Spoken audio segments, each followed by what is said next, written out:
Live from New Delhi, you're watching DD India Newshour, India's voice to the world. I'm Tanvi Taneja. Coming up in the next hour. Prime Minister Modi thanks President Trump for his personal commitment to robust ties as India and the US agree on a framework for an interim trade agreement. Prime Minister Narendra Modi emplanes for a two-day visit to Malaysia, focused on strengthening comprehensive strategic partnership. India condemns Islamabad mosque bombing, rejects Pakistan's external involvement claims, says the country blames others for homegrown ills. Donald Trump signs order warning tariffs on nations doing business with Iran. Washington and Tehran to hold next round of talks next week.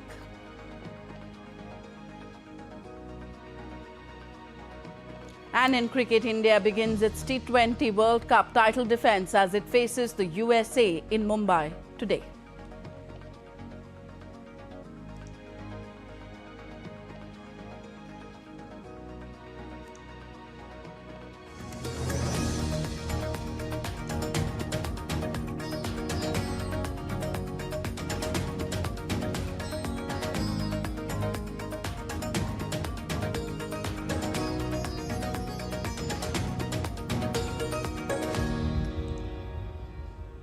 The United States and India have announced a framework for an interim agreement on reciprocal and mutually beneficial trade, marking a significant step towards advancing the broader US-India bilateral trade agreement negotiations launched by President Donald Trump and Prime Minister Narendra Modi in February 2025. As part of this framework, the United States will slash reciprocal tariffs on Indian goods to 18%, providing a huge market opportunity in key sectors such as textile and apparel, leather and footwear, plastic and rubber products, organic chemicals, home decor, artisanal products, and select machinery in the world's largest economy. Additionally, tariffs will go down to zero on a wide range of goods, including generic pharmaceuticals, gems and diamonds, and aircraft parts, thereby further enhancing India's export competitiveness and Make in India initiative. India will also get exemptions under Section 232 on aircraft parts, tariff rate quota on auto parts, and negotiated outcomes on generic pharmaceuticals, leading to tangible export gains in these sectors. At the same time, the agreement reflects India's commitment to safeguarding farmers' interests and sustaining rural livelihoods by completely protecting sensitive agricultural and dairy products, including maize, wheat, rice, soya, poultry, milk, cheese, ethanol, tobacco, certain vegetables, and meat. The two sides also agreed to significantly increase trade in technology products, including graphic processing units, GPUs, used in data centers, and to expand joint technology cooperation. Also, this agreement will help India and the US remain focused on working together to further deepen economic cooperation, reflecting shared commitment to sustainable growth for the people and businesses of both countries. Prime Minister Narendra Modi on Saturday hailed the India-US interim trade deal, terming it as great news for both India and the United States of America. Thanking US President Donald Trump for his commitment to robust ties between India and the US, Prime Minister Modi said, this framework reflects the growing depth, trust and dynamism of India-US partnership. In a social media post, Prime Minister Modi said the agreement strengthens Make in India initiative by opening new opportunities for India's hard-working farmers, entrepreneurs,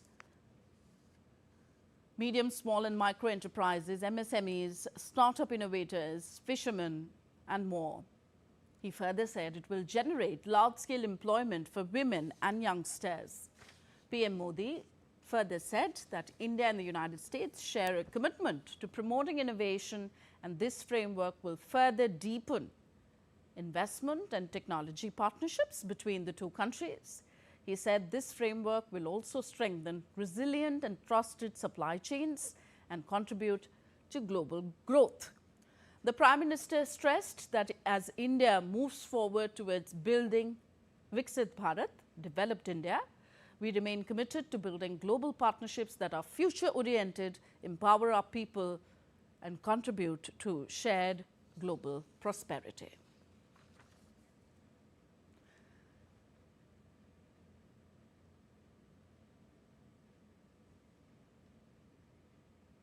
Hailing the joint India-US statement, India's Commerce and Industry Minister Piyush Goyal in a social media post said, and I quote him, "Under the decisive leadership of Prime Minister Narendra Modi, India has reached a framework for an interim agreement with the United States. This will open a $30 trillion market for Indian exporters, especially MSMEs, farmers and fishermen.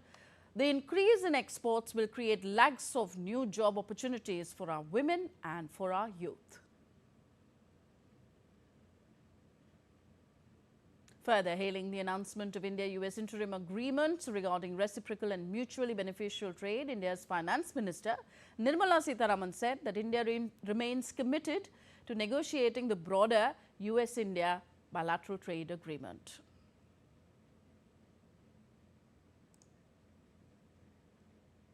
India's External Affairs Minister Dr. S. Jaishankar in a social media post also hailed the development, saying the framework for an interim agreement will realize a mutually beneficial India-US trade partnership. Dr. Jaishankar further said that the framework will ensure greater market access and opportunities for our exporters. He added that new vistas have opened up that will further promote the Make in India initiative. So the United States of America and India have announced that they have reached a framework for an interim agreement regarding reciprocal and mutually beneficial trade agreement, interim agreement.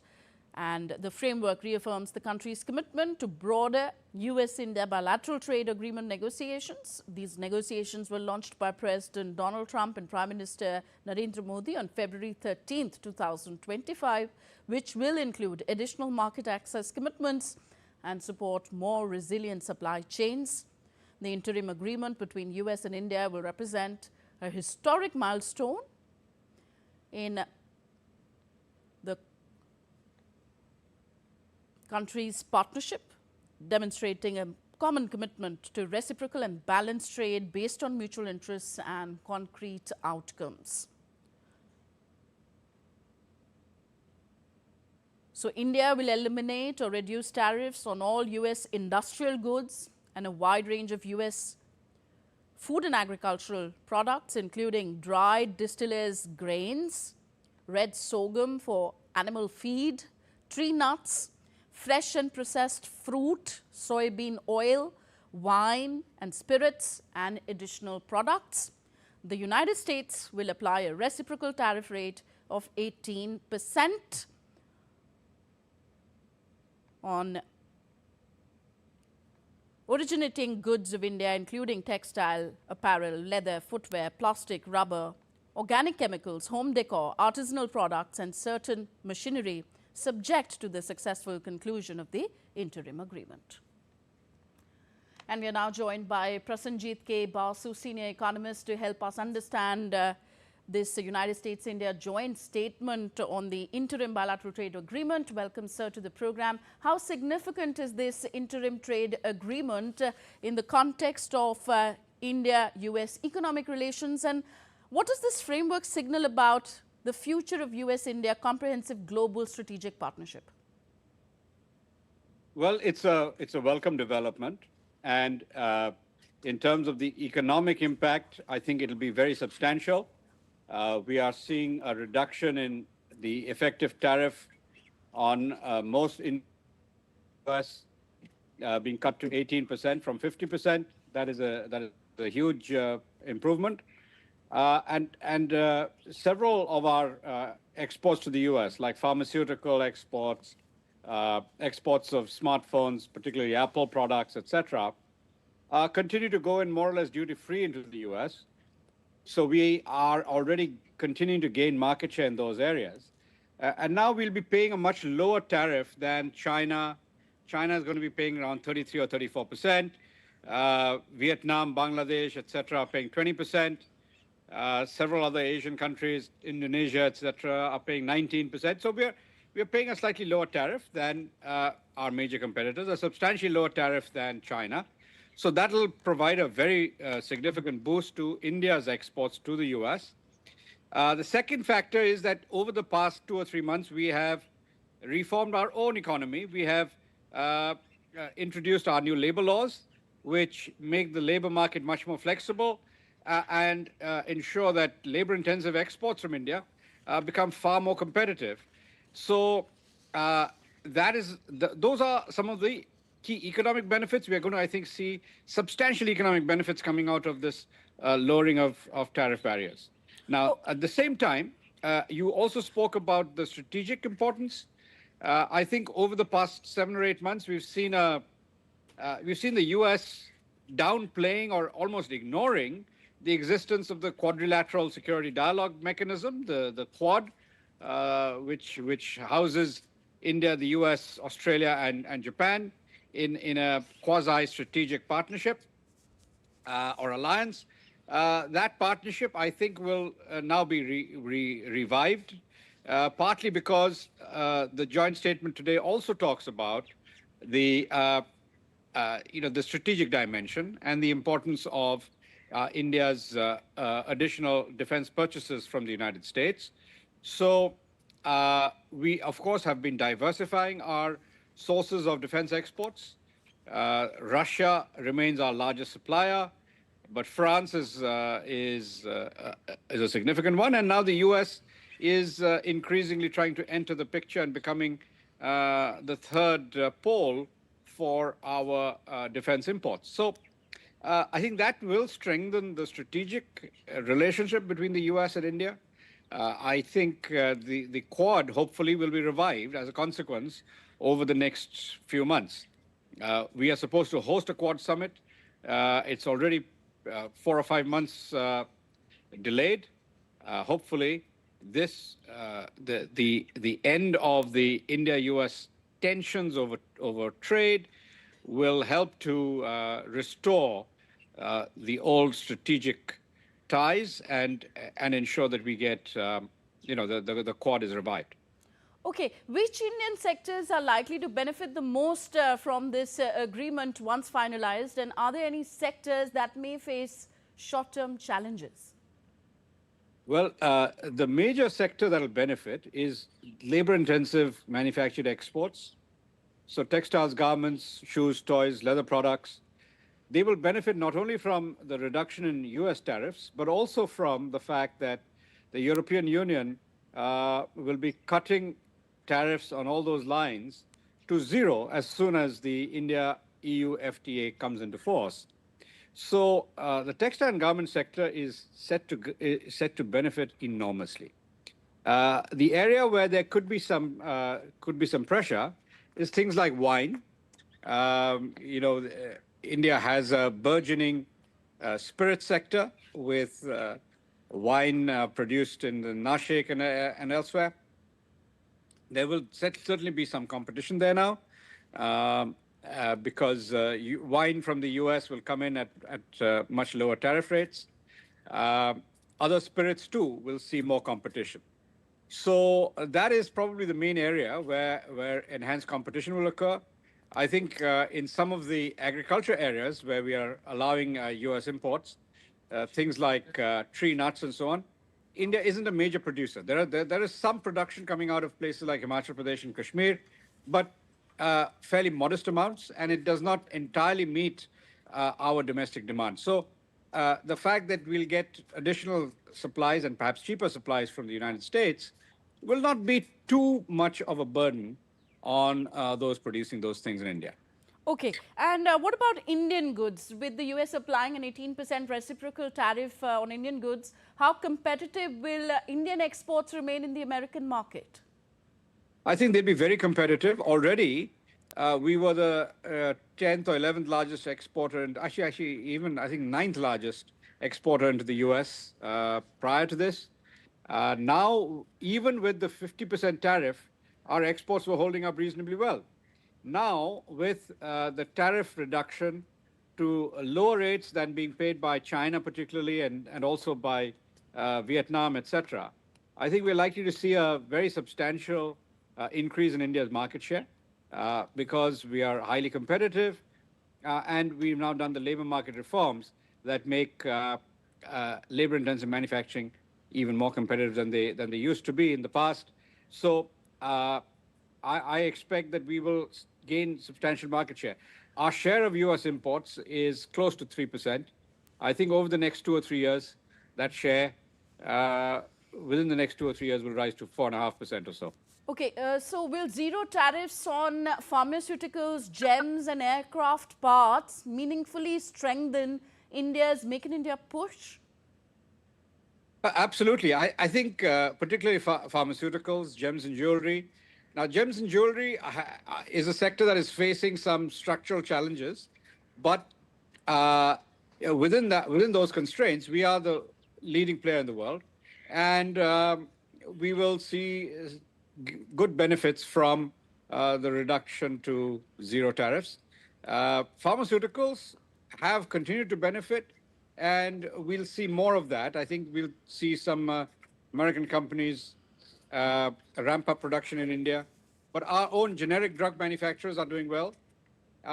And now, in addition, I think in the current year's budget, there is a substantial focus on biopharmaceuticals. So we want to also start focusing on drug discovery through the clinical trials. There are 1,000 centers for that being set up. So all of that will help over the medium term to provide certainty for a very important industry in India, the pharmaceutical sector, which is very competitive globally, but needs to diversify away from generics to also going into drug discovery. And that, I think, will be an area that we will see emerging and developing over the medium term, over the next 2, 3, 4 years. So the certainty provided by a stable India-US trade relationship is of great benefit there too. Okay, and from Washington's perspective, what does the US gain most here? Market access, supply chain security, or a strategic partner to counter China? All of that, all of that. Certainly now a strategic partner to counter China is one aspect. I think the US-India relationship has suffered some grievous setbacks over the last 6 to 8 months. And this puts us back on an even keel. I don't think that the Quad will immediately get back into operation in full, but India will now look at the US again as the strategic partner that we had been looking towards for the last 25 years. So that is there. But in terms of what the US gains, apart from an improved strategic relationship with India, it gains some additional markets for its defense equipment, for its some of its agriculture products, very specific agriculture products like tree nuts, etc. That we have, and of course wine. Now, California wine is less high end than, say, French wine. There'll be, I think all of these FTAs, the one with the UK, the one with the EU, they all are aiming to open up India to spirits imports. And so we'll probably see cheaper imports of globally branded wine, whiskey, etc., coming into India. And that is a benefit to our trading partner, in this case, the United States. Okay. I'm sure it'll take some time to finalize the details of this interim agreement, but one looks forward to this bilateral trade agreement. Thank you very much, Prasenjit K. Basu, for joining us on DD India News. Pleasure. Thank you. All right, let's move on to the other big story of the day. With an aim to boost comprehensive strategic partnership between India and Malaysia, Prime Minister Narendra Modi has embarked on a 2-day visit to the Asian nation. In his departure statement, Prime Minister Narendra Modi wrote that he is embarking on an official visit to Malaysia at the invitation of his friend Prime Minister Anwar Ibrahim today.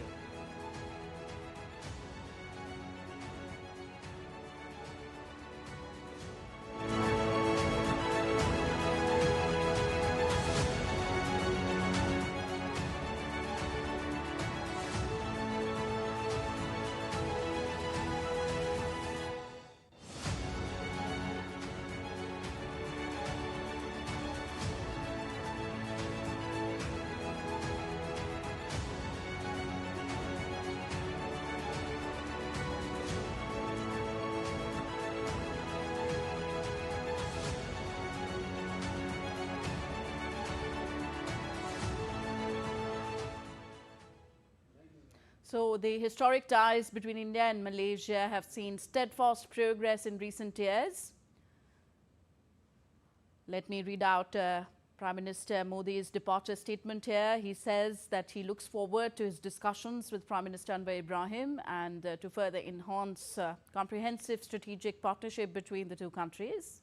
I quote him here, "We will aim to deepen our defence and security ties, enhance our economic and innovation partnership, expand our collaboration into new domains. I'm also eager to meet the Indian community in Malaysia, numbering nearly 3 million. They represent one of the largest Indian diasporas in the world. Their immense contribution to Malaysia's progress and their role as a living bridge between our two countries provides a strong foundation to our historic friendship." So, Prime Minister Narendra Modi is expected to land in Malaysia in the next few hours, and he is going to be there in Kuala Lumpur on a 2-day visit. So, the Indian diaspora in Malaysia is excited to welcome Prime Minister Modi. Speaking to DD India, the diaspora members said that they are thrilled to welcome Prime Minister Modi warmly. Many local Malaysians are also excited and they admire the Indian Prime Minister. Joined in by people from the Indian diaspora who are living here in Malaysia. There are many people of Indian origin here as well who have been living here since generations. We want to speak to them on the excitements that's building up ahead of Prime Minister Narendra Modi's visit to Kuala Lumpur to Malaysia. First of all, we'll speak to a few of them. Sir, what is the kind of excitement in the Indian diaspora? We have been seeing that number of places, there are a lot of hoardings put up, there are flags, Indian flags, and a lot of excitement building up ahead of the visit. Yeah, we really welcome to Mr. Modi ji, and all the NRIs and local Malaysians are very excited and eager to see and listen Modi ji. And you know, people here in Malaysia loves lot Modi ji. So he's very, very popular in Malaysia. Very excited to see Modi ji in person and listen to him.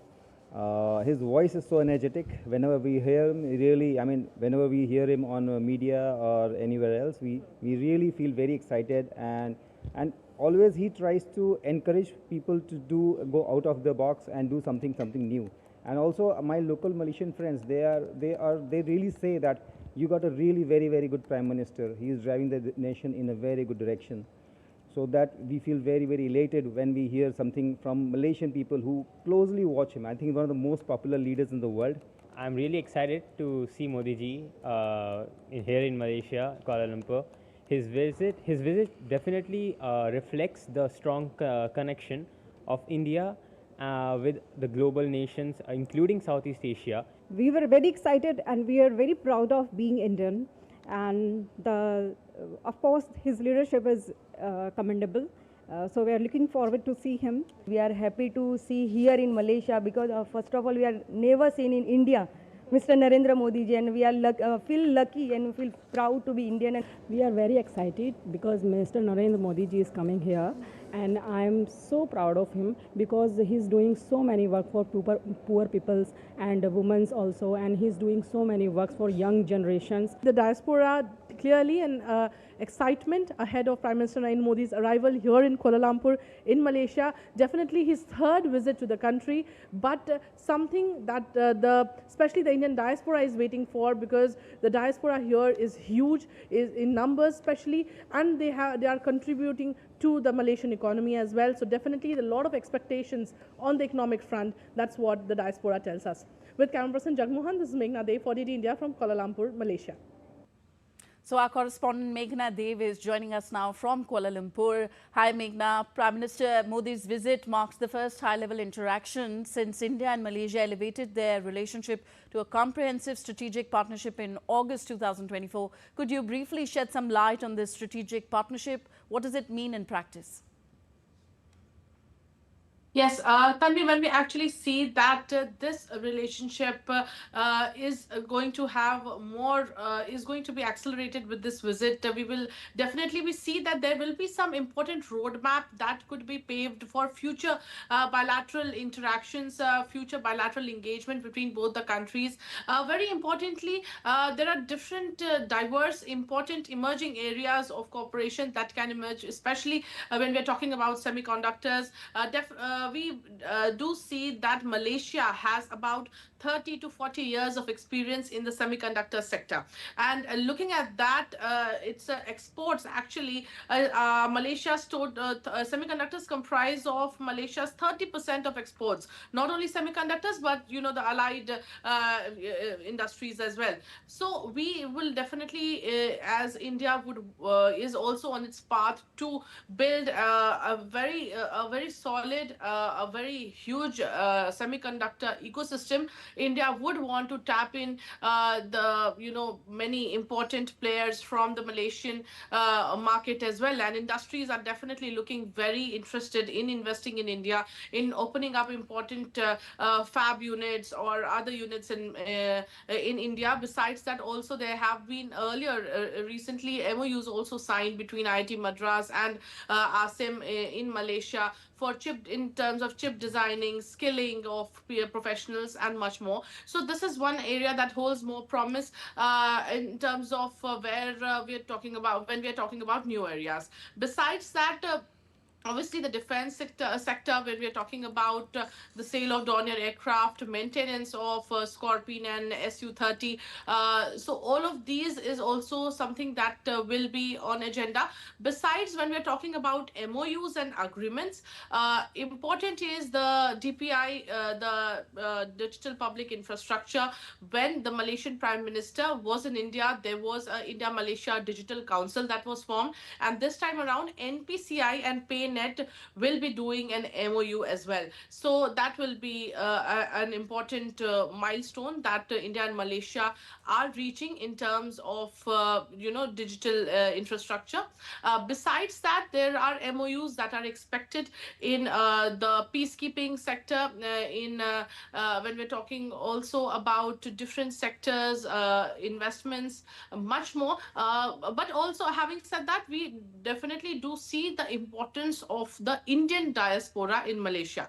So Tanvi, having a lot of it is about a 3 million strong diaspora, PIOs and NRIs in Malaysia. Many of them living here since generations, most of them from the Tamil origin, but heavily contributing to the Malaysian economy. So this is going to be an important, important visit for them as well, because they have been preparing since weeks to welcome the Prime Minister, and Prime Minister will be also addressing a community event here. There's also going to be a meeting with CEOs that the Prime Minister will have. We'll definitely have to see which sectors or CEOs is he meeting as the visit unfolds. Okay, Meghna, defense and security discussions are also expected to be on the agenda. What specific aspects are we looking here? See, when we're actually looking, Tanvi, in the defense sector, The Dornier aircraft sale is one of the important aspects. We also do see that Su-30, Malaysia also uses, this Russian aircraft. We also use it. So maintenance of that, we are also talking about other aspect like the Scorpion submarines, retrofitting and maintenance of that. Despite that, besides that, also Malaysia will be expecting in terms of naval infrastructure, the naval platforms that can be supplied from India to Malaysia. So now we are not just talking about the maintenance and sales, but we are also talking about how both the countries can cooperate in the defense sector. So this is going to be an important discussion. We'll definitely have to see what exactly the leaders talk on agenda. Besides, the ITIGA is one of the important aspects, Tanvi, because the ASEAN-India Trade in Goods Agreement was expected to be finalized, reviewed and finalized by the end of 2025, but it couldn't happen. So what is the status? What is India seeking? What are the ASEAN partners seeking? Is something that both the leaders would discuss, because when we actually see, there's a huge trade that India has with the ASEAN. Besides, when we're talking about Malaysia, India is also an important trade partner for Malaysia. The trade stands at somewhere around $20 billion. We also do see, while in the ASEAN, Malaysia is the third largest trading partner for India, Singapore being the first, but still there's a lot more potential for trade investments to come up. It's an important opportunity for the businesses, specifically Malaysian companies who want to invest in India. Many of the companies or many of the businesses are of the people of Indian origin. They are very interested to tap into what growth India has and the massive market that India provides. So this is also one of those aspects that that will have more probably we can say more exposure by this visit. All right. Thank you very much, Meghna. Meghna Dev reporting from Kuala Lumpur in Malaysia. India's rich textile heritage is finding new admirers far beyond its borders, especially in Malaysia. Handloom saris, long cherished at home, are rapidly gaining popularity in Malaysian fashion circles. Take a look.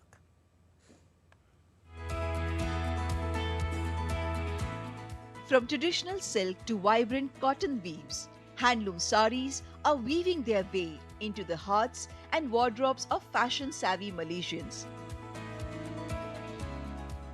Once seen mainly within India communities here, these artisanal textiles are now embraced by Malaysians of all backgrounds, worn at festivals, weddings, cultural events, and even modern fashion shows.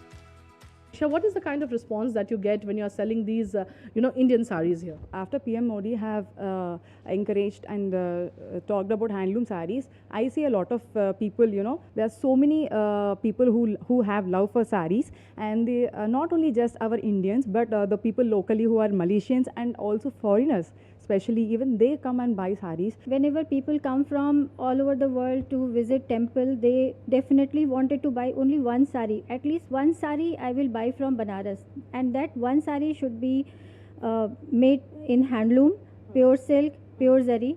So they started reaching us. Choosing one sari from this variety is very difficult for a woman. Yeah. So I'm very proud to be an Indian, and I love wearing a sari at any point of time, any day. Here we have, two women entrepreneurs promoting saris across Southeast Asia, and not only saris, but also Indian fabrics, Indian handloom, which can be woven or which can be stitched into traditional outfits of what people in Malaysia or Singapore wear. With camera person Jagmohan, this is Meghna Dev for DD India from Kuala Lumpur, Malaysia. IIT Madras Global recently entered into a strategic collaboration with Malaysia's Advanced Semiconductor Academy, positioning Indian talent, research and startups for global expansion. As Prime Minister Modi is en route to Malaysia, the semiconductor sector is something that holds a lot of potential in talks between both the sides.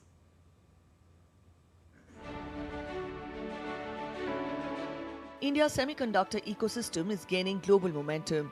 IIT Madras Global recently announced an exploratory partnership with Malaysia's Advanced Semiconductor Academy, or ASM, aimed at strengthening talent development, build domestic capabilities across chip design, fabrication, assembly, and testing.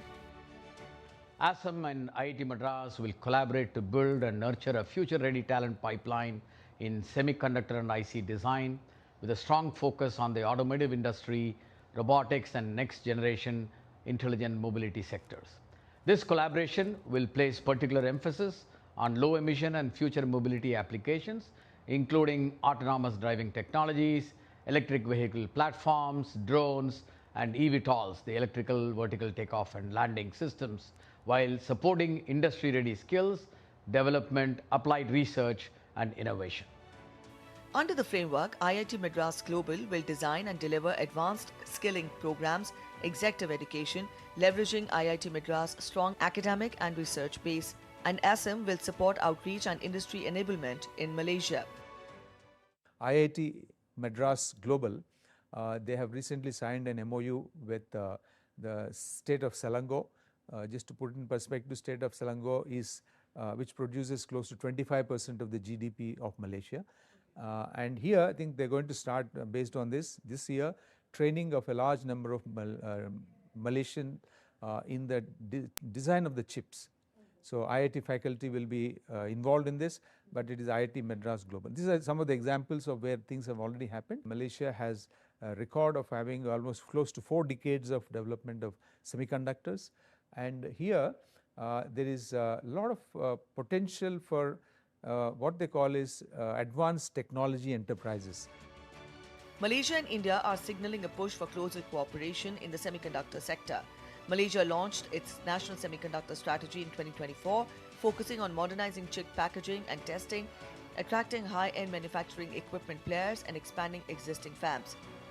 India, in its latest budget, announced Semiconductor Mission 2.0, aimed at producing chip equipment and materials, developing full-stack Indian intellectual property, and strengthening supply chains. Industry experts say the complementary strengths of both the countries make a strong case for collaboration. Malaysia has a very strong semiconductor ecosystem. Something like 30% of their exports relate to semiconductor and allied products.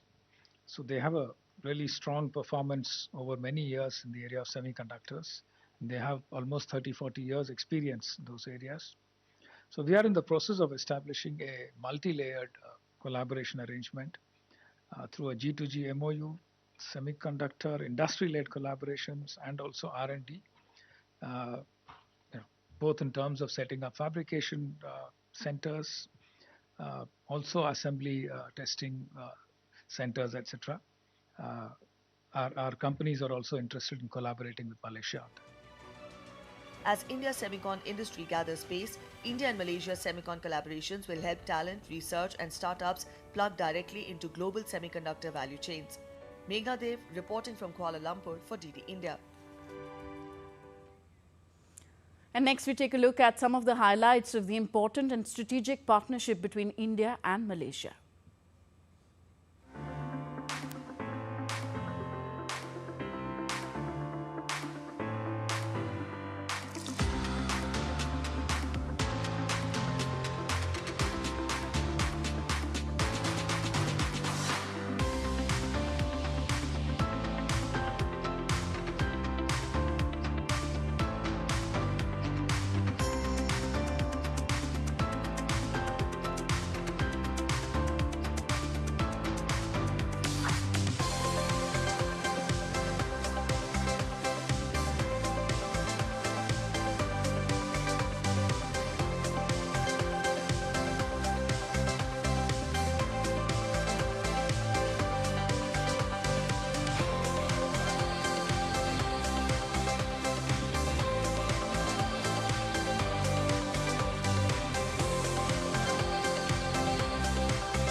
Shifting focus to Islamabad, where a suicide bombing in a mosque took place on Friday. India has strongly condemned the suicide bombing at a mosque in Islamabad, expressing condolences for the loss of lives and rejecting Pakistan's attempt to blame external forces for the attack. In an official statement issued on February 6th, India said that the bombing at Islamabad Mosque was condemnable and extended sympathy to the victims and their families.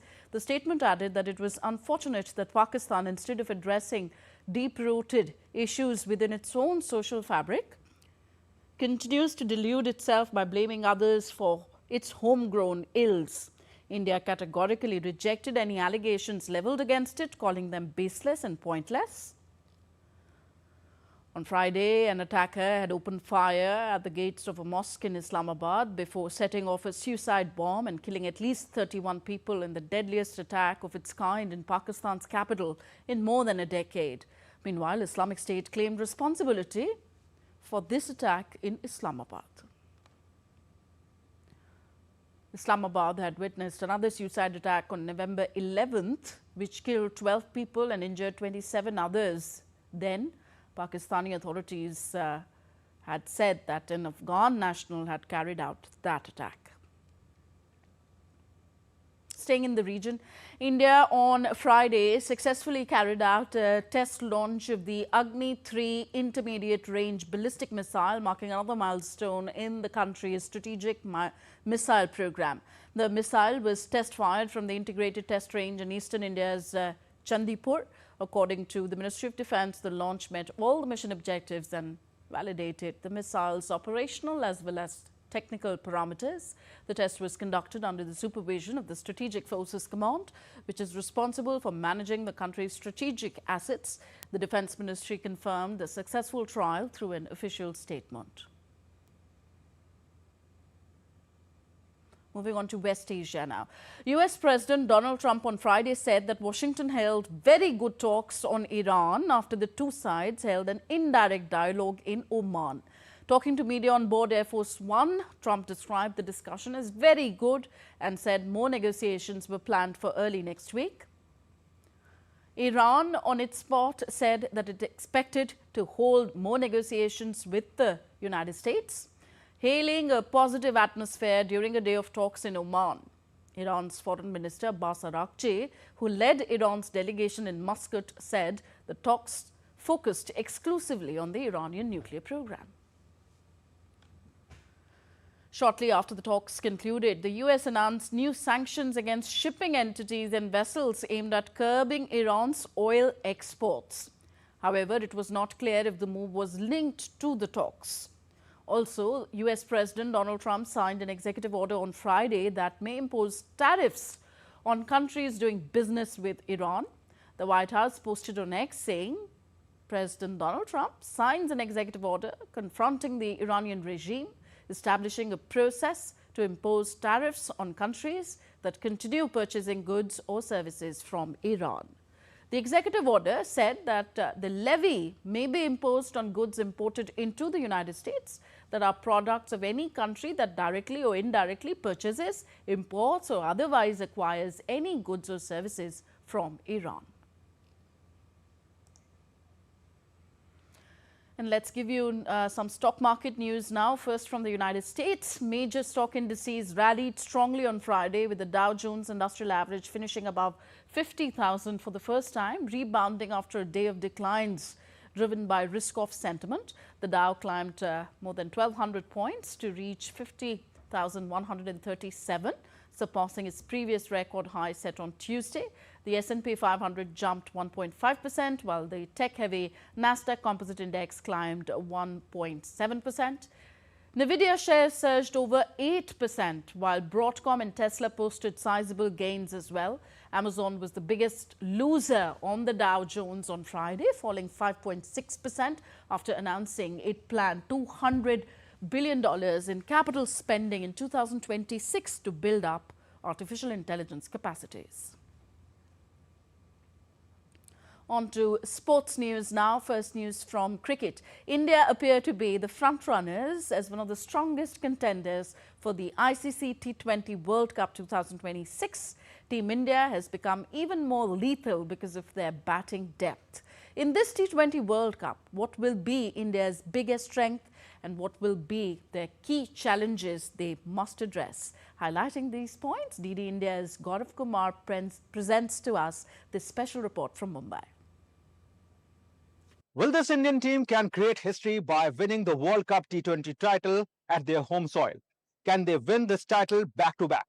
This is the big question, but if you see this Indian team, they are very much confident. Their batting lineup is more and more deeper, but what the factor value that their batters strike rate is very much high. If we look around after 2024 World Cup, their 4 batters strike rate comes to cross 150, in which Captain Suryakumar Yadav is there, Shivam Dube is there, Abhishek Sharma is there. If we talk about Ishan Kishan, he has done a superb show in the warm-up match. So his strike rate is also very good. Against pace, his strike rate is crossing 215. But at the same time, at the spin attack, he crossed the strike rate around 250. If we move to the bowling side, Jasprit Bumrah is out there who can bowl at any pace and take the wickets. He has the capability. Going towards the spinning department, Varun Chakravarti and Kuldeep Yadav is out there. But you have a long format, so you have to be very much careful towards injury and not to lose match at any cost, at any point. With cameraman as Jayashankar, this is Gaurav Kumar reporting from Mumbai, DD India. And that's all for this edition of DD India News Hour.